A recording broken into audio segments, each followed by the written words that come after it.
कुरान शरीफ की 30वें सूरे की 30वीं आयत, जिसे हमने बहुत ही गौर से सुना समझा, इसका सार में बात आपको बताता चलूं, वो ये है कि इंसानी जीवन का लक्ष्य सिर्फ और सिर्फ ये है कि वो धर्म पर चले। मगर इस आयत में ये भी साफ तौर पे बताया गया है कि किस तरह चले, यानी उसका तरीका क्या हो। तो उन लोगों से कटकर जो लोग धर्म पर नहीं हैं, अपना जीवन गुजारना और उस धर्म को अपना लक्ष्य बनाना जो ईश्वर ने दिया है। और ये भी इस आयत में बताया गया 30वीं आयत में कि धर्म का बनाने का इख्तियार सिर्फ और सिर्फ एक निराकार भगवान अल्लाह को है। और वो जो धर्म बनाता है उसकी खूबी विशेषता ये है कि वो अटल होता है, शाश्वत होता है, कय्यम होता है, यानी इसमें कभी भी कोई तब्दीली नहीं होती। तो आप देखेंगे कि जितने भी जानवर हैं वो सब इसी सनातन धर्म पर रहते हैं, दीन कय्यम पे रहते हैं। इसी तरीके से जो बेजान चीज़ें, सूरज चांद तारे, ये भी उसी अटल शाश्वत धर्म, सनातन धर्म या दीन कय्यम पर होते हैं। इस धर्म की सबसे बड़ी खूबी ये भी है कि ये हर एक प्राणी के अंदर इन बिल्ट है, जो खुद ईश्वर ने ही पैदा करने से पहले ही फीड कर दिया हर एक को। इसको जानने के लिए हर इंसान को कोई ज़्यादा किताबों की ज़रूरत या किसी और साधन की ज़रूरत नहीं पड़ती। ज़्यादा से ज़्यादा यही जो है इन बिल्ट हमारा जो ज़मीर है, हमारा जो फितरत है, वही काम करती है हर जगह, इंसान को गाइड करती है कि वो ईश्वरी धर्म क्या है और ईश्वर की मर्ज़ी क्या है, कौन से कर्म करे, कौन सा कर्म ना करे। और उसका नेचर ही बताता है कि वो क्या कुछ इंसान के लिए बेहतर है या सबकी सलामती के लिए ज़रूरी है। ये हमारे अंदर ये फितरत, ये नेचर, ये ज़मीर इन बिल्ट है, जिसे उर्दू में शरिश्त भी कहते हैं, जिबिल्लत कहते हैं, या वो सलाहियत जो गॉड ने दी है। तो आप इसे ऐसा भी समझ सकते हैं कि हर वो चीज़ जिसे गॉड ने बनाई है, इस आयत में आप देखेंगे कि ला तब्दीला लि खल्क़िल्लाह कहा गया है, यानी ला तब्दीला, तब्दीली नहीं होती किसमें? खल्क़िल्लाह में। खल्क़िल्लाह यानी अल्लाह की बनाई हुई, गॉड मेड। किसी भी गॉड मेड के अंदर कोई तब्दीली नहीं होती। आप गाय को देखिए, जैसे उसके 4 पांव थे, जैसे सींग थी, जैसा वो दूध देती थी, कयामत तक प्रलय आ जाएगा वो वैसे ही रहेगी। तो गॉड मेड चीज़ों में तब्दीली नहीं होती, क्योंकि उसको एक ऐसे इंजीनियर ने बनाया है, ऐसे निर्माता ने बनाया है जो कि सबसे परफेक्ट है, सबसे बड़ा है, सबसे महान क्रिएटर है। उससे ज़्यादा सुप्रीम क्रिएटर या साइंसदान या इंजीनियर कोई नहीं है। तो जाहिर है उसकी बनाई हुई गॉड मेड चीज़ें जो है वो अभी अपनी साख्त में, अपनी शक्ल में, अपनी शेप में, अपने स्किल्स में, अपने वातावरण और माहौल में और अपनी फैमिली में दी बेस्ट है।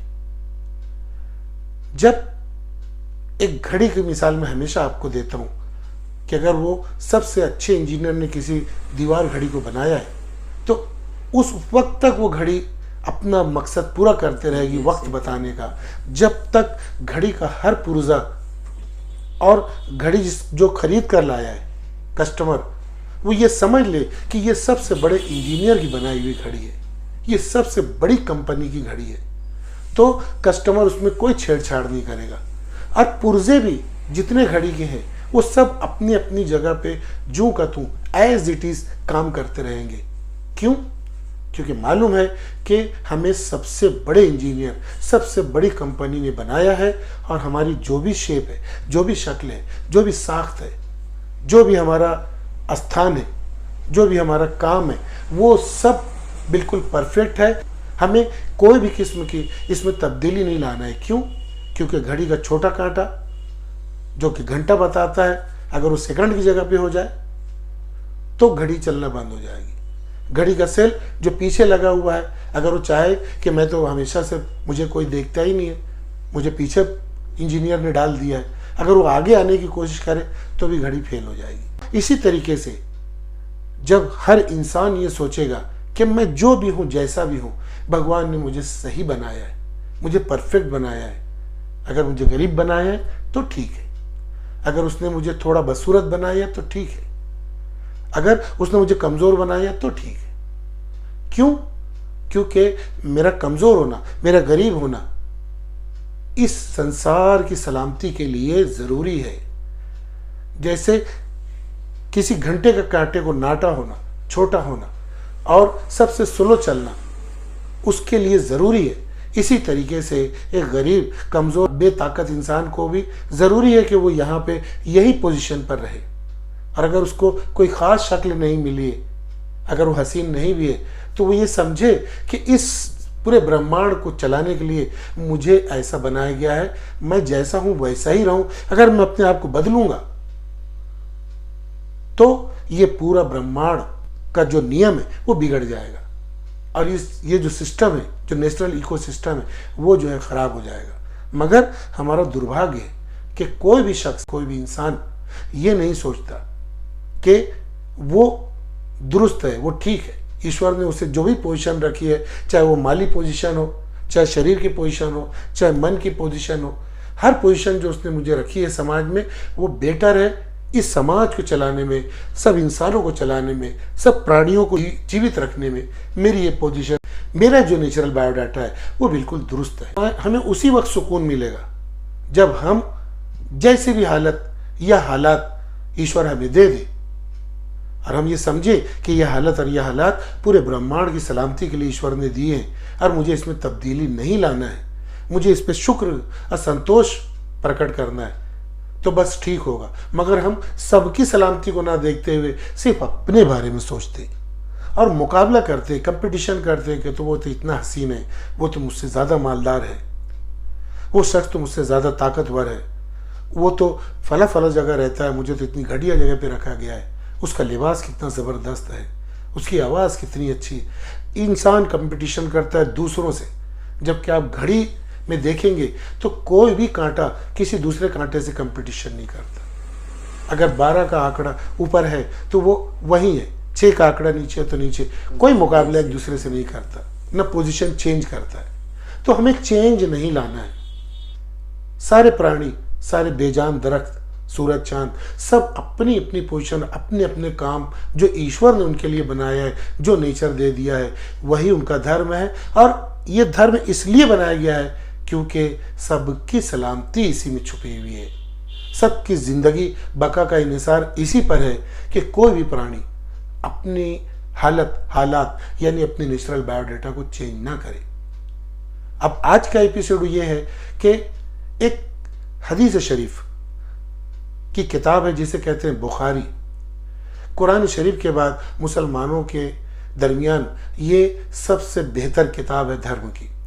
इसके अंदर जो है 6599 नंबर की जो हदीस है, उसमें पैगंबर मोहम्मद सल्लल्लाहु अलैहि वसल्लम ने क्या कहा है कि कोई बच्चा ऐसा नहीं है जो फितरत पर ना पैदा होता हो। बड़े गौर से सुनिए कि पैगंबर साहब क्या कह रहे हैं इस हदीस में बुखारी शरीफ की, कि कोई भी बच्चा ऐसा नहीं है जो फितरत पर ना पैदा होता हो, लेकिन उसके वालिदैन उसे यहूदी या नसरानी यानी क्रिश्चियन बना देते हैं। जैसा कि तुम्हारे जानवर के बच्चे पैदा होते हैं वैसा ही इंसान का बच्चा पैदा होता है। बहुत खूब बात कही है पैगंबर साहब ने इसमें। देखिए यहाँ पे एक वर्ड आया है कि कोई बच्चा ऐसा नहीं जो फितरत पर पैदा ना होता हो।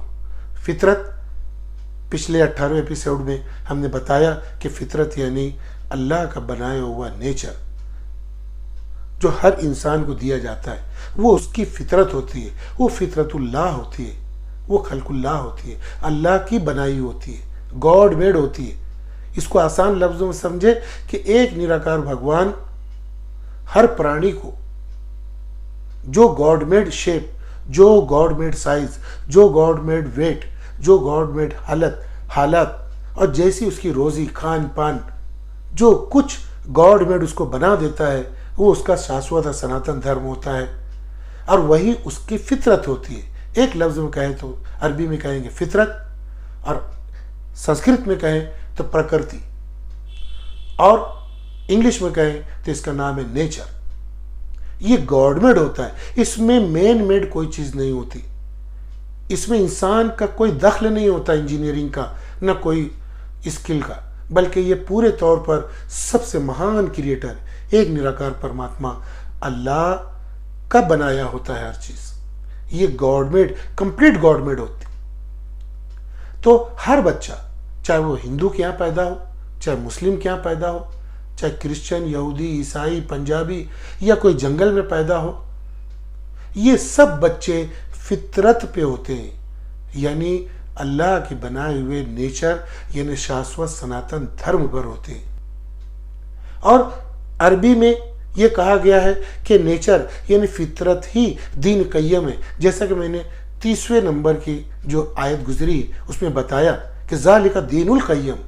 ये जो फितरतुल्लाह है, इस आयत में बताया जा रहा है कि ये जो फितरतुल्लाह है, अल्लाह की बनाई हुई फितरत और नेचर जो है, यही दीन है, यही दीन इस्लाम है, इसी में सबकी सलामती है, यही अटल शाश्वत धर्म है।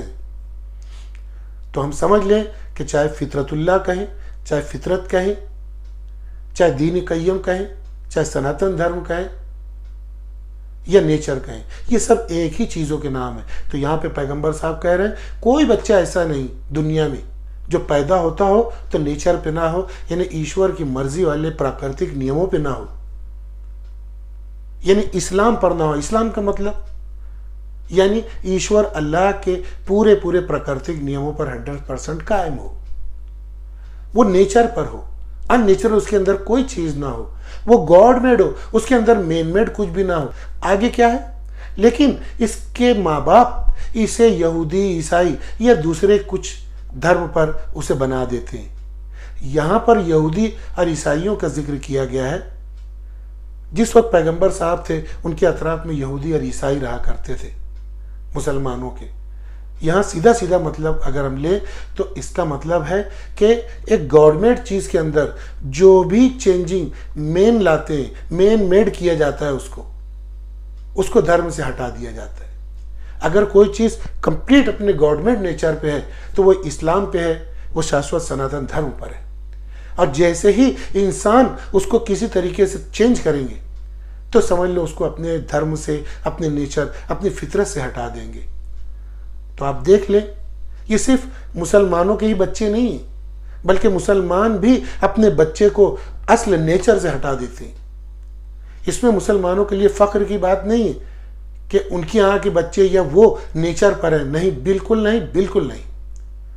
बल्कि वही मुसलमान जो के नेचर पे हैं, यानी गॉड मेड, जितने भी अहकामात है, गॉड के बनाए हुए जो भी प्राकृतिक नियम, कुदरती कानून, कुदरती निज़ाम है, उसके जो कुदरती आदेश है, अगर उस पर वो कायम है तो वो मुस्लिम है।